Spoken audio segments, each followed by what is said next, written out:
Hello everyone. Today we're going to cover some basic aspects of component-based programming in Blazor. So in Blazor, front-end programming is component-based, which is in line with other front-end framework or libraries like Angular, React, Vue.js. A web page consists many components like header, sidebar, page components, or maybe some reusable components inside the page components, and footer as well. Traditionally, websites consist of pages, and reusable areas within pages are called controls, a name that comes from the desktop application programming realm. Blazor simplifies things and uses components to represent both pages and controls. To distinguish the two, let's call them page components and non-page components. So if you create a Blazor application, the default application that comes from the Visual Studio templates, it looks like this. I added a sales component here. But if we go through this, we have 4 pages here. The home, counter, fetch data, and sales. The sales one is the one that I added. So we'll go to home page, right? We can see this highlighted area is a page component. Counter, this highlighted area is also a page component. Same as this, and the sales component that I added. So which part is a reusable non-page component? It is the area that highlighted in blue. So let's jump into the computer, Visual Studio, and take a look at some demo about page component as well as non-page component.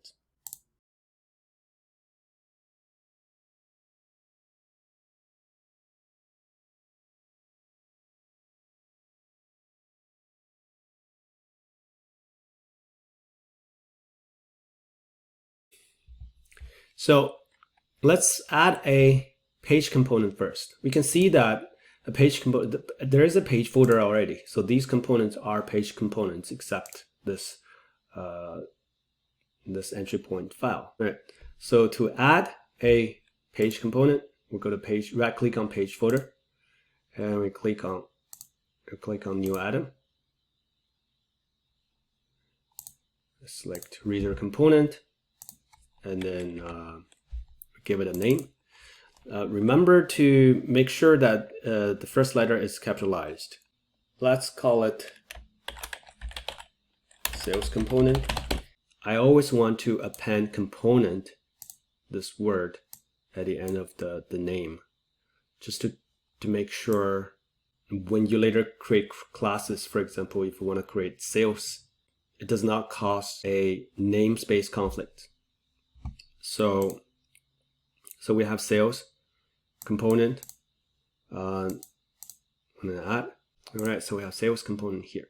Because the sales component is a page component, so we have to be able to navigate to the sales component. So in order to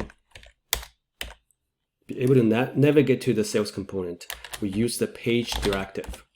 And actually, before we do this, we can take a look at the other ones, right? So fetch data, we have the page directive, and / fetch data, which means that when we have the URL that says domain name / fetch data, it will go to this fetch data component. Same as the counter component. When you say / counter, it will go to the counter component. So when you want to go to our sales component, I want the URL to be /sales. Okay, so in this component, I will do nothing. And then let's make ourselves navigate to the sales component through the menu.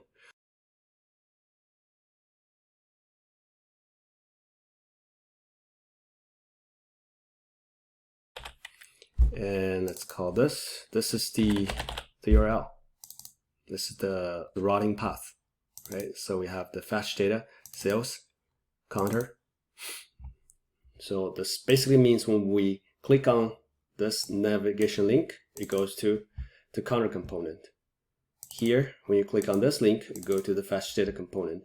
And when we click on sales, it goes to the sales component. So if you watched my video about the project structure, I've covered the project structure there. If this is a little bit confusing about the navigation link and how all of the files work together, you can go back to one of the previous episodes about project structure where I covered that part. So here I have added the navigation link here and I've added the component, the sales component, and make sure that the routing path is sales, right? So then in the body part, when we input in the URL /sales, the body placeholder will display our sales component. So, okay, let's give it a try. All right, it's right here. So we click on sales component, right? And if we're not sure whether that's our component, we can add something here. Okay, so this is the sales component. Save. Else here, refresh. So we get this. This is the sales component. So this is our component. A page component is also called a routable component, which is highlighting the fact that we are able to route to the component by using the routing path here. I also want to cover routing for a page component. A page component must be routable, meaning that you have to be able to access the page component by following a URL, right? So we already talked about this a little bit, but I also wanted to point out that you can have one page component can have multiple route, right? So if I added this and go to our page and refresh. By the way, what I did is I did Control F5, right? So that way, after you add it, you can refresh your page, and then all of the changes will be picked up. So we have salesperson, and add another route, which is salesperson, right? So we can use both sales and salesperson to go to the same page component. However, it's only a one-to-many relationship from page to routes. It's not the other way around. Meaning that if you want to use the same route in a different page, it's going to give you an error. For example, if I copy the salesperson route and put it under counter, inside counter, and if I refresh here, see, it's going to tell me that the following routes are duplicate. We have two pages that have the same routes, and those two page components are sales component and counter component. So the error message is actually very informative. And the moment you remove this, it's going to work again. Refresh. All right, it starts working again. So I want to just cover a little bit about how the routing works. When we use a page directive for each page component and provide a path to the page component, we are basically applying a route attribute to the page class. So if you have created Web API or MVC in ASP.NET or ASP.NET Core, you know that you can use a route attribute for a class. You can decorate a class with a rod attribute. When these components are compiled, they are turned into C# classes, and they would basically look something like this. Right? So you would have your whole component. The rod path is a root path, right? And you counter with this rod. You fetch data with this rod, and the sales component we just created with this rod. So when the Blazor framework is loaded, it actually loads all of your component sort of in a list, right? It doesn't create a component yet, but it loads the metadata of these components into a list. It knows that you have these components, and it knows that which component has which rod. And then when you are using different URLs by inputting them into the broader address bar, or you're navigating inside by using the nav link, it's going to go through that list and look for a component that has that rod. And then it will initialize that component.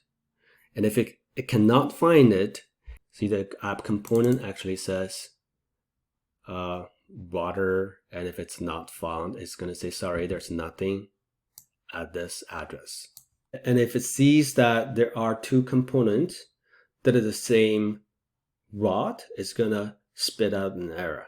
So for a num-page component, the purpose of having a num-page component is to encapsulate some functionalities, whether the component is reusable or not, right? We don't want to write a component with thousands of lines of code.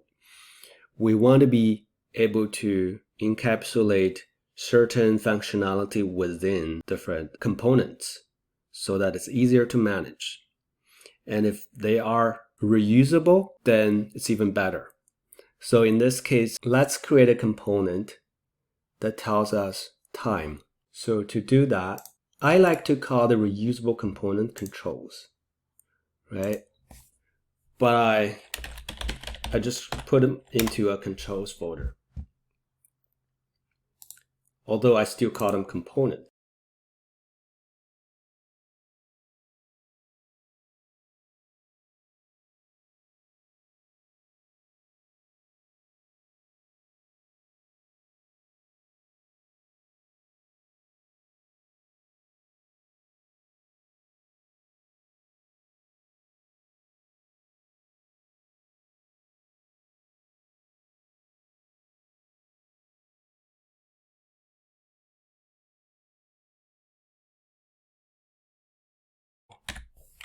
And then we're going to display it right here. And we're going to display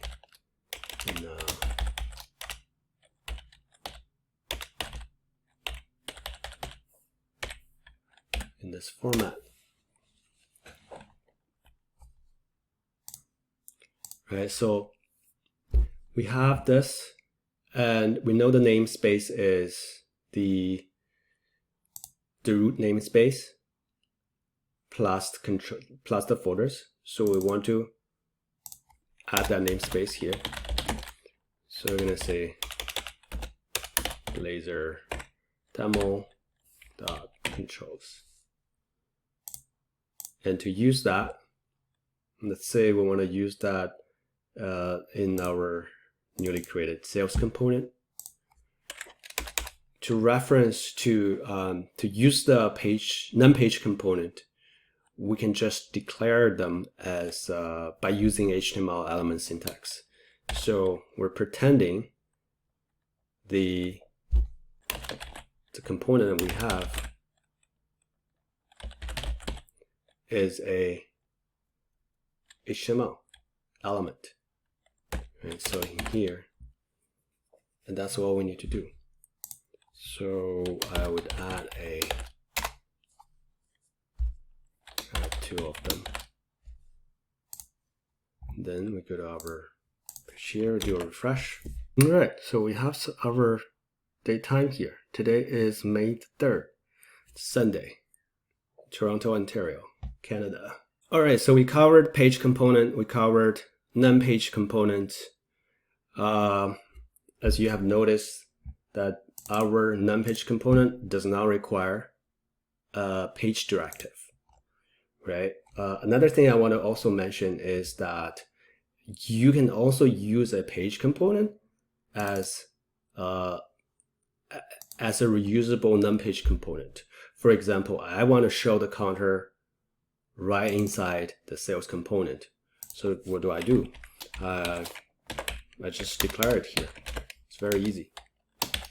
I just say counter, right? And that's it.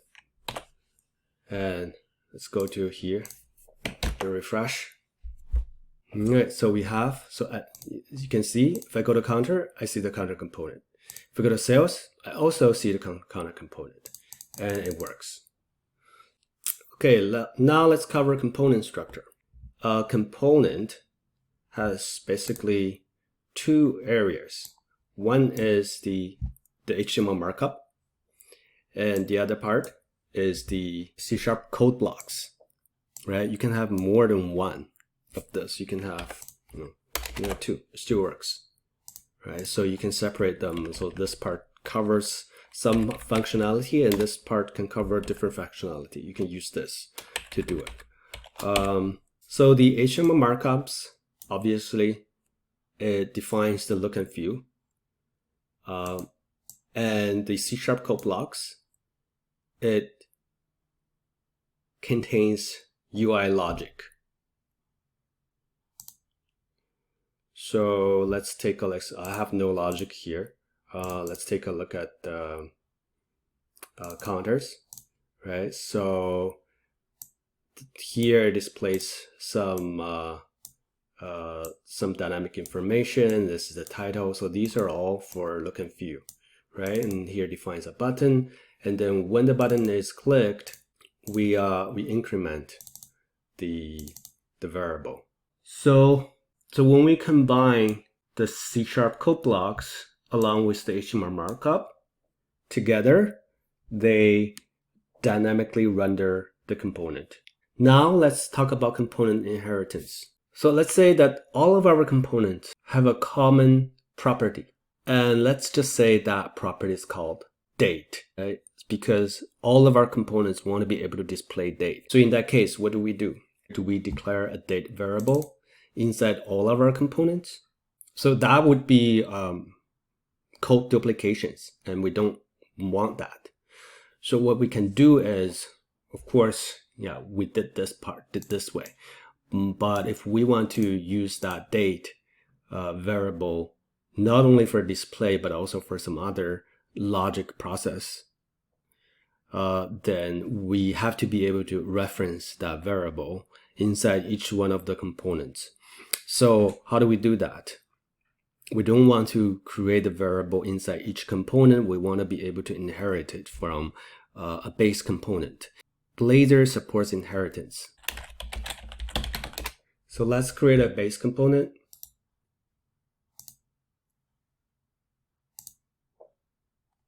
It's basically a C# class. Maybe let's call it datetime.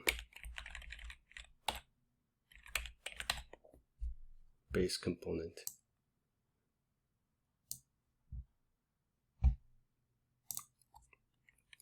And what do we have here is basically a property that is a date time, and let's call it datetime.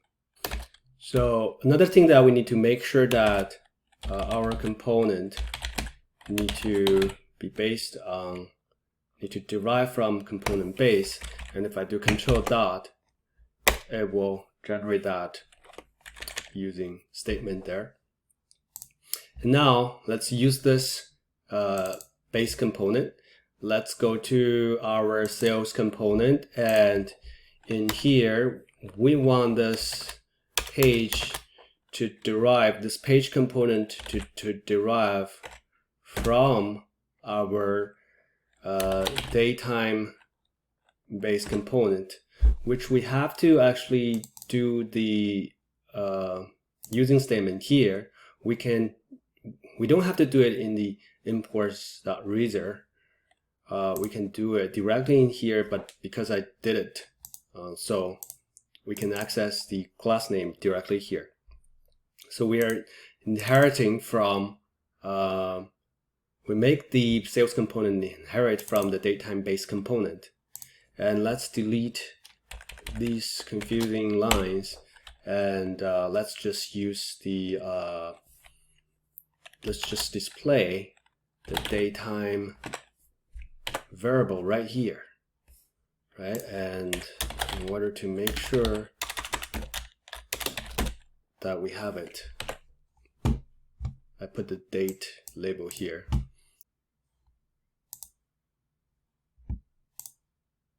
All right, so as we can see, we have this right here. Well, it doesn't have, it's the value was not initialized, so it would be the minimum date time here. So that's the video that cover all of the basic aspects of component-based programming in Blazor. If you like this video, please hit like and subscribe. And in the next video, I'm going to talk about communication between parent and child components. Thank you very much for watching. I'll see you in the next episode.